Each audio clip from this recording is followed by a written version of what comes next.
నరమున వచ్చినవాడు, నాసికారంధ్రములో జీవాత్మను ఊదినవాడు, ఎన్నుకున్నవాడు, అరచేతుల్లో చెక్కుకునేవాడు, మట్టి కుమ్మరిని ఎలాగునా ఆ పాత్రను సిద్ధపరచదో నిన్ను నన్ను మనం సిద్ధపరిచినవాడు ఆయన.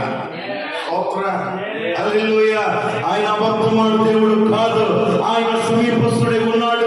నోట శక్తమైన మాటలు రుమెత్తున లేచాడు. యాకోబులో వంకరతనం లేదంట, యాకోబు దీవించబడ్డాడు. హల్లెలూయా.